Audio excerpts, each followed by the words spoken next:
బేడి ఆంజనేయ స్వామి దేవాలయం తిరుమలలో శ్రీవారి సన్నిధికి తూర్పు మాడవీధిలో మహాద్వారానికి అఖిలాండానికి ఎదురుగా ఉంటుంది.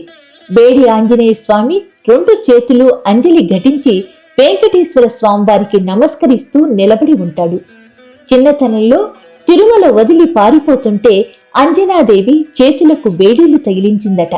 అందుకనే ఈయనను బేడి ఆంజనేయ స్వామి అంటారు. ఈయన విగ్రహంలో చేతులకు బేడీలు తగిలించి ఉంటాయి. క్రీశకం 1841 ప్రాంతంలో దేవస్థానం అధికారులైన మహంతు వల్ల పూరి జగన్నాథం నుంచి వచ్చిన సంప్రదాయమే ఈ బేడి ఆంజనేయ స్వామి అని తెలుస్తుంది. పూరి నగరంలో కూడా ఇలాంటి బేడి ఆంజనేయ స్వామి ఆలయం ఉంది. దాన్ని దరియా మహావీర దేవాలయం అని పిలుస్తారు.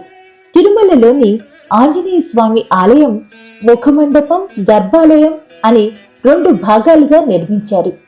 గర్భాలయంలో సుమారు 6 అడుగుల ఎత్తున్న ఆంజనేయ స్వామి విగ్రహం ఉంటుంది.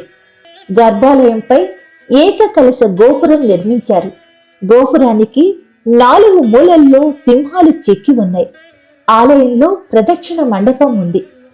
ప్రతిరోజు 3 పూటల శ్రీ వెంకటేశ్వర స్వామి వారికి నివేదన జరిగాక బేడి ఆంజనేయ స్వామికి నైవేద్యం సమర్పిస్తారు. ఈ నివేదన స్వామివారి ఆలయం నుండే వస్తుంది. ప్రతి ఆదివారం ఆంజనేయ స్వామికి పంచామృత అభిషేకం జరుగుతుంది. పునర్వసు నక్షత్రం రోజున సీతారామ లక్ష్మణులు ఊరేగుతూ ఇక్కడికి వస్తారు. సీతారామ లక్ష్మణులకు ఇచ్చిన శేషహారతిని ఆంజనేయ స్వామికి ఇస్తారు. శ్రీరాముని మెడలోని పుష్పహారాన్ని బేడి ఆంజనేయ స్వామికి సమర్పిస్తారు.